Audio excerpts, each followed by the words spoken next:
Well, I have been busy these last few months, and today I finally get to show you what I've been busy working on. I want to show you my setup for growing out these aquatic plants, some of which are ready to sell. And we're also going to take a look inside the greenhouse. Once again, I'm changing up the layout, still trying to find that space efficiency that aligns with my goals. And later I want to update you on the DIY mini pond with a stone waterfall that I put together a while back. I did a video that showed you how I built it. Well, come on, let's go check out these plants. So all of these plants are set up in cement mixing trays. They're 24-inch by 36-inch in size, and they are just right for growing out a variety of pond plants. And in this raised garden bed, used to be a raised garden bed, but now I set 3 of the Commander black storage totes, and each one of these is about 27 gallons, and it's been a perfect size for 3 of these. I can grow plants, or I can raise fish. I've got some rice fish in this middle one. In this tray I've just got kind of odds and ends of different things that I'm propagating. One interesting plant is the opposite leaf spot flower, which is that yellow flower, and it typically blooms in the late summer and early fall, but that's kind of a rogue out of season bloom. But it's a native wildflower that grows in this area, and it turns out that it grows very well in the water like this. So that's an experiment that's doing pretty well. And here's a red Amazon sword, red melon Amazon sword. I'm testing it out as a pond plant. And of course, in each of these trays, I've got my floating plants, Amazon frogbit and Salvinia minima. 2 of the plants that I have enough to sell of are the Japanese sweet flag. This is Ogon, is the name of the variety, and Acorus gramineus Ogon. And then the pickerel rush, or Pontidaria. I've got a good bit of it further down the line that we'll take a look at in a moment. And this is the native pickerel rush with the blue flower, and many of these plants are already starting to form flower buds. That's a flower bud right there. Some further down the line are more advanced. Back here I have white star hibiscus, which is the white variation of the native red star or swamp hibiscus. So I'm anxious to see those bloom in a few months, hopefully. And then here we've got the red veined sorrel. It's a species of dock. Dock is a common weed in many places, but this is a cultivated form, and those beautiful red veins just create an amazing pattern, and it makes this one of my favorite pond plants if you're going for foliage. And it contrasts well with, you know, bright yellow green like this creeping jenny, or the lighter colored variegated water celery. Those 2 plants go very nicely together. Really enjoy that combination. And speaking of variegated water celery, this is a very fast growing foliage plant, and I started with just plugs, small plugs, and they're already filling up this 1-gallon container, and within just a few months, and it's about 1 foot tall right now. So it's fast growing, definitely forms a nice large clump if given the space, and casts a good bit of shade underneath. So that's going to help reduce algae, that combined with the nutrients that these plants are taking up. Now I've also got some Lobelia cardinalis, and again, this normally blooms in late summer, early fall, but this is kind of a rogue out of season bloom. But I'm thankful for it because I love that scarlet red against this variegated foliage. I think that's just beautiful. So all of these 3 plants together really make a nice group. Down here we've got a few more Acorus, but I've also got dwarf equisetum. Now these, unfortunately, I don't have enough to sell yet, but looking forward to being able to divide those and propagating them further. Got some dwarf umbrella sedge or umbrella palm there in the back. Those are ready to sell, and they're great for ponds, but they also work well as riparium plants in an aquarium. And we've got some bacopa, some lemon bacopa right here, I just started this the other day, so it's going to take some time for it to spread, and of course I can propagate off of that clump. Got tons of Brazilian pennywort cuttings that I just kind of stuck down in between the pots. And there's a cutting of the Alternanthera renecki. And I've got several of those in the greenhouse and kind of spread throughout. So here's the majority of the pickerel rush, and I've actually got a bloom that's beginning to open up right there. So within a few weeks, this whole group will be covered with beautiful bluish purple flowers, and it's good for pollinators. And again, this is a native plant to North America and a very, very hardy pond plant. And here in the back, this is Bowles golden sedge. It's a species of Carex, an aquatic species, and it's just fabulous for color. It's very similar in color to the Ogon Acorus, but this is going to get larger. It's going to get probably 18 inches, 20 inches tall, and once again, a very cold hardy plant. Here in the front, I've got fiber optic grass, and this has been potted for probably about 2 weeks, and it's almost doubled in size, so it really likes growing out of the water. Of native hibiscus, swamp rose mallow hibiscus. Now, this is a cultivated form. It's part of the Luna series. I'm not sure which color this is going to be. It's going to be a surprise, but it's beginning to actually open up there. It looks like it might be white, if I can get it to focus. This is actually the container I'm keeping the rice fish in. I've got some Miyuki blue rice fish, and I'm hoping to breed them actually in this container. I think it's a good setup, good still water, lots of plant cover.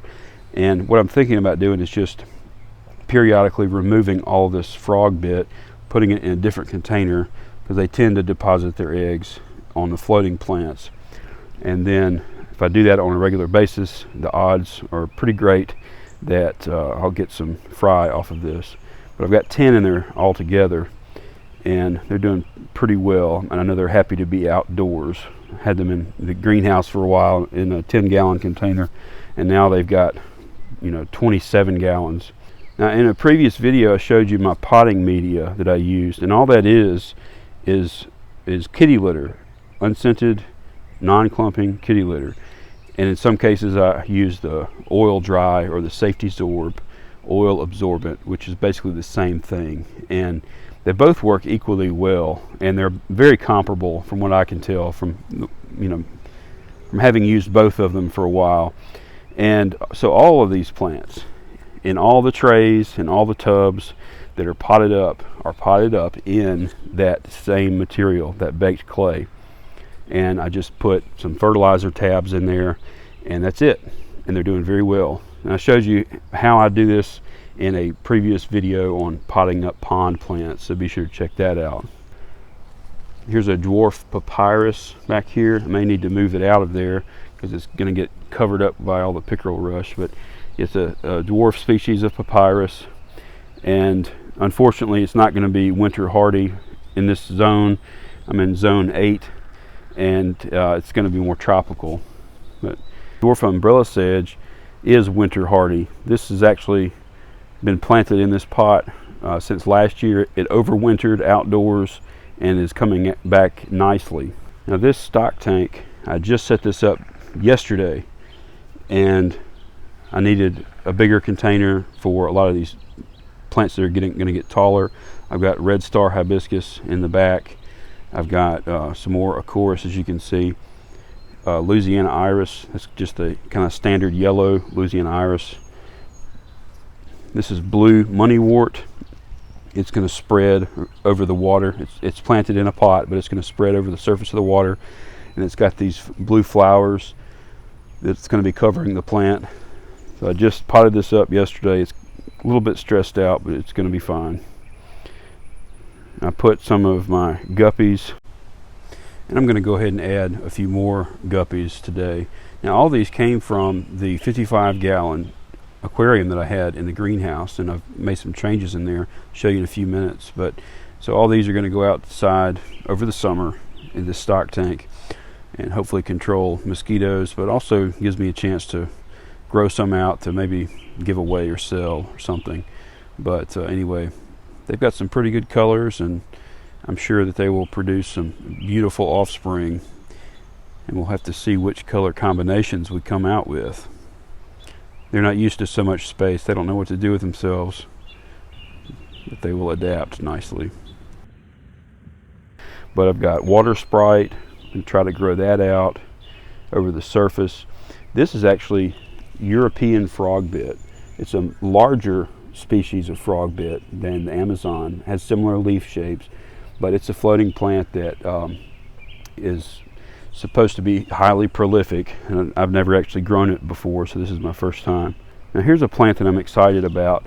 It's a species of Alternanthera called Neptune's Crown, Alternanthera hasleriana, and it's supposed to spread over the surface of the water and develop floaters along the stem, like nodules that are filled with a buoyant tissue, similar to the water hyacinth.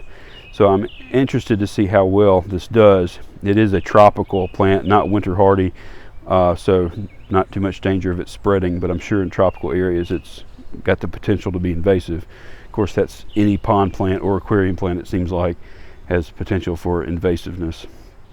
This is a Chinese lizard's tail, and it's similar to the native North American lizard's tail, except this species is going to develop a leaf that is actually white, and I believe that's a modified flower, but it's still going to have that classic lizard's tail flower coming out as well.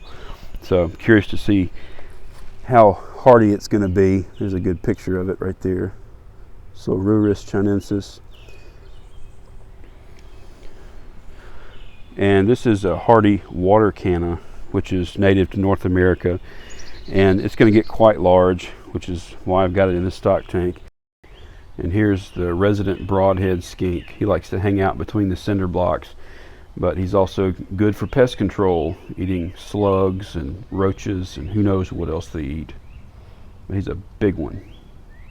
And it's amazing how close they'll let you get too.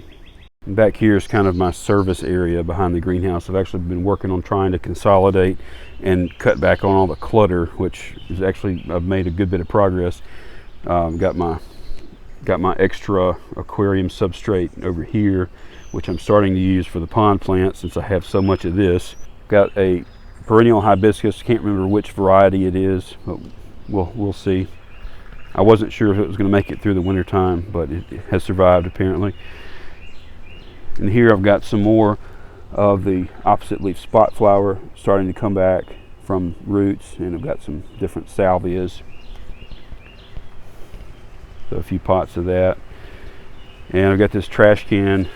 In this trash can I've got the red star hibiscus growing. I meant to transplant this into the ground. There's 3 of these plants together. Each one is several years old, and so they're kind of too big to be growing in a pond basket. So I meant to transplant these, but never could decide on where to plant them. So they're still in the trash can. And here's my mother plant of the Brazilian pennywort. It's just growing in soil, but I've got the container lined with a trash bag, so it's holding water. It's holding a lot of moisture. And there's still an elephant ear, a black magic calicasia that I need to transplant out of there. This is where I take all my cuttings from Brazilian pennywort for ponds and also for the aquariums. So stepping into the greenhouse, you can see I've changed things up a little bit. I used to have some aquariums on this table, on this bench, and I decided to take them down because it's just not very efficient for what I'm trying to do. I'm really trying to grow a combination of aquarium plants but also pond plants kind of as needed, and so I've decided to go the route of these storage totes. And the overall shape of the storage tote and the size, the width, the height, everything to me is ideal for growing out a variety of different plants, and they're easy to take down if I need to move them around, and they're just much more convenient in many ways than a glass aquarium. And so my plan is to have this area designated for these clear storage totes, so I can grow out all these plants. I can also breed fish when I want to. It's one of the problems I kept running into was it was just hard to make good use of the space for breeding fish and also growing plants. So now I think this will make it easier to do both. These are just some cuttings of golden goddess philodendron that I need to eventually sell. I'm really trying to clear out a lot of my house plants. So I've got cuttings down here that are growing out, cuttings on this side, golden or neon pothos, some Swiss cheese monstera, and there's a pearl and jade pothos also I'm going to sell at some point. So on this side I had these large containers full of house plants, and I'm taking those down because once again on this side I want to be able to have these clear storage totes, or during the winter time I can move the trays that are outside, those black cement mixing trays full of plants, move them in here. I can fit 3 along the floor. I was also thinking about building a shelf over here, which would allow me to fit more of the mixing trays or clear storage totes. But underneath this bench I can fit one of those mixing trays on either side between the cinder blocks. So I'm trying to think of my overwintering strategy, in the spring, so that I don't have this issue of running out of space for keeping plants. And with these clear storage totes, I can take these indoors. I can keep them inside under a grow light, which is actually where these came from. And we'll go look inside in just a few minutes, and I'll show you some other aquarium plants that are growing immersed inside. So in here I've got a raspberry swirl, Alternanthera. I forget the species name, but it's not an aquarium plant. It's going to be a emergent. I've also got some mermaid weed, and this is a cutting of Lobelia cardinalis that I actually took from an underwater lobelia that was growing. Then back here is another cutting of the Alternanthera reneki. And here I've got a propagation of Mojito calicasia. I need to move it outside eventually. It just didn't have much of a root system when I took it off the mother plant, so I'm just trying to give it some time in this shaded environment to grow some roots before I take it outside. Now in these storage totes, I kind of reconfigured them a little bit. I was having the issue, we'll start with this middle one. I was having the issue with this Alternanthera reneki of fungus gnats, and you can see that some of the leaves are kind of deformed. And I was growing all this in soil, potting soil, and it grew very well under a grow light indoors, but eventually the fungus gnats started emerging, hatching out from the soil, and that started to give me problems. So I'm now trying to grow these in sand. It's just sand. Underneath the sand I've got some Osmocote fertilizer. I've also got a few cuttings of Juncus repens and pearlweed, and also some Japanese pennywort. And these are the sad remains of a Java fern that didn't quite make it, trying to grow it out in the soil. So I'm going to experiment with this and see how well it does growing in the sand. And because I didn't have enough sand to go around, I'm using aquarium substrate on this side. And I've just got a shallow layer of water in there. And this is dwarf hairgrass.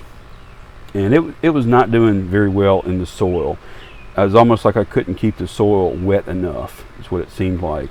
There was a lot of new growth coming off of it, but it wasn't the strongest growth. So I decided to try it out in the aquarium substrate. Here I've got cuttings of what's left of my water wisteria. I had a ton of water wisteria last summer, but then as we got into the cooler weather, it started to decline a good bit, and this is what I came out with over winter. So I think my plan for this year is to move the water wisteria indoors under a grow light, keep it warm. Now the beautiful thing about these storage totes and how I've got this set up, if I, for whatever reason, want to fill these up with water, I can.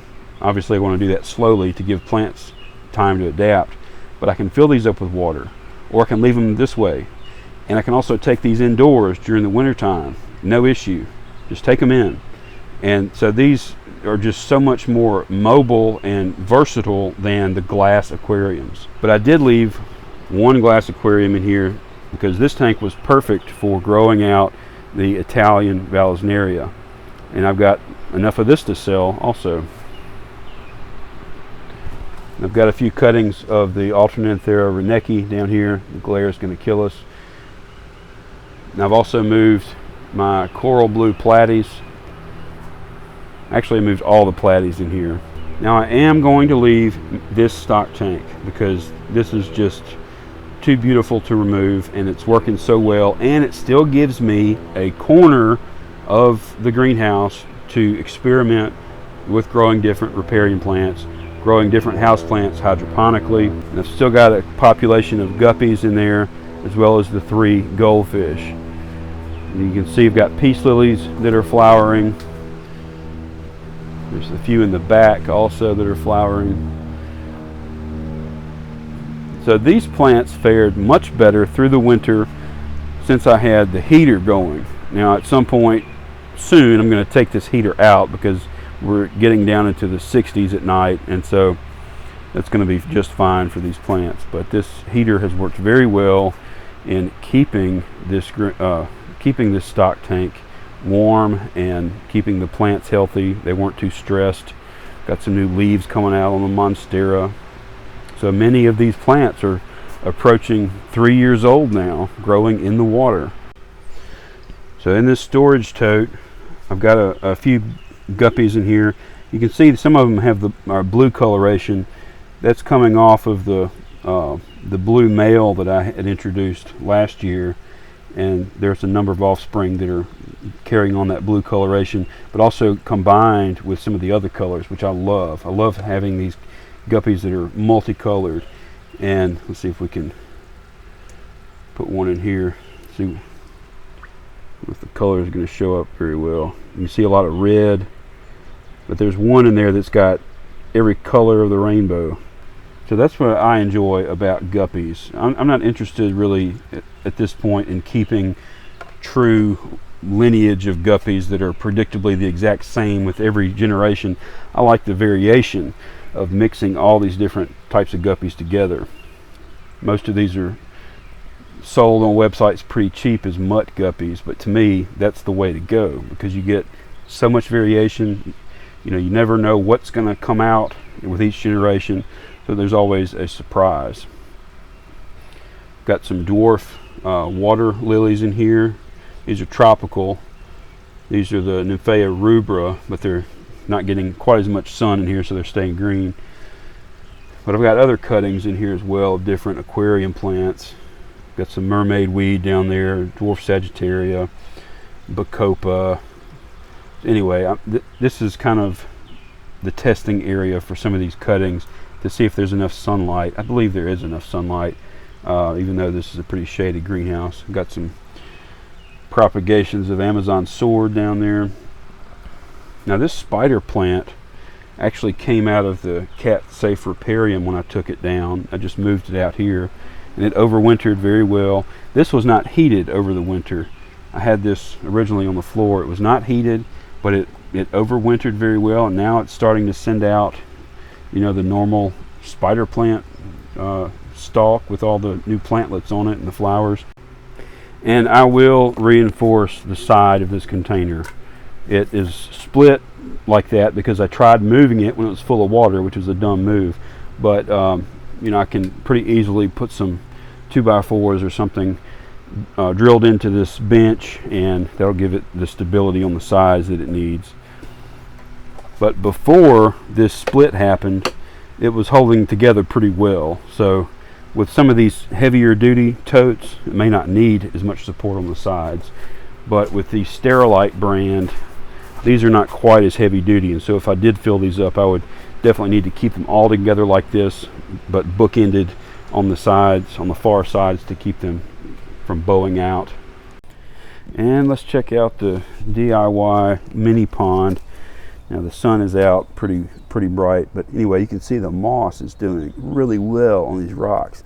And as the pump is running over this little micro waterfall, there's parts of it that are wicking outward because there's Java moss here wicking the water away from the fall, and there's also sheet moss that's doing very well growing on this rock because it's got a constant supply of moisture. Some of it down here, and now it's hard to tell the difference between the sheet moss and the Java moss because they look so similar when they're growing together like this. Now in the water, I've got random cuttings that I threw in there. You can see some Alternanthera reneki. I've got some of the dwarf water lily, mermaid weed, and I just put some guppies in here yesterday for mosquito control. But a few weeks ago, the ajuga was flowering. It looked really nice. It was really beautiful. Unfortunately, the Japanese pennywort and the Juncus repens have kind of declined. There's not much of either one of them left. So I'm not sure if that was a nutrient issue or I'm not sure what was going on. But you can see the sheet moss growing well on this side. This side is not getting quite as much moisture, and so certain spots of the moss are kind of going dormant. But it is somehow getting to this backside. So I think, and there's even a slow drip of water coming out. So I think somehow the water is getting through these rocks, as the pump is moving it, and it somehow is getting to this backside. But that's okay. I don't have a problem with it. It's not dripping so much that it lowers the water level greatly. I just have to top it off every week or so, which is pretty standard for evaporation loss. But in these two containers, I've got cannas. These are Cleopatra canna lily, and these will grow in a pond. They're good marginal plants for a pond, and I like them because of the variegated foliage. Most people don't think of cannas primarily for their foliage. I like to grow varieties that do have a good amount of interest in their foliage, and of course they do have flowers as well. This one's the Bengal tiger canna, and it's coming out nicely. There's so many tattered leaves on these cannas because we had a windstorm a few weeks ago that really beat the leaves up. But since then, a lot of new leaves have come out and they're looking much better. Coming indoors now, we'll check out some of the aquarium plants that I'm growing out in these totes. The Juncus repens has really been growing well using this method, and it's just growing in potting soil that's got fertilizer in it. But these little yellow sticky tabs are traps for the fungus gnats. I mentioned earlier that was a problem that I've been having. Thankfully, the fungus gnats don't seem to affect the Juncus repens too badly, but I still have the sticky trap there just in case. But in these other two, I've got the Japanese pennywort, which is really filling out the tote. It's doing wonderfully. And I've actually got some pearlweed growing in this one. I'm having very good luck with the Java moss growing in this tote. So I took it out and just started growing the pearlweed. And so I'm trying a new method for the Java moss. I've got it in this smaller tote just to kind of test this idea. But it's sitting on a piece of screen, the Java moss itself sitting on the screen, and underneath the screen is a layer of leca, the clay pebbles. And I'm trying to keep it at the water level so that it's keeping the moss appropriately watered or appropriately moist. But over time, that moss is going to thicken up and start growing upward and kind of on top of itself. And if I need to change out the water, I can simply raise up the screen, take the screen out, set it aside, drain the water. But I've also got a few ram's horn snails in there just to help give it some nutrients, but also keep the debris eaten down if possible. So it's been a few days now, and the moss is looking pretty good so far. So we'll see how this turns out. I'm hoping it will work better than the previous method. I think I was trying to grow it on a layer of gravel, and just wasn't able to keep it wet enough without submerging it, and I was trying to avoid that. Slightly different method, and if it works, then I will upgrade to the bigger tote. So at some point I'm going to move these totes out to the greenhouse, but the plants are doing so well in here under these grow lights, I'm kind of hesitant to mess it up.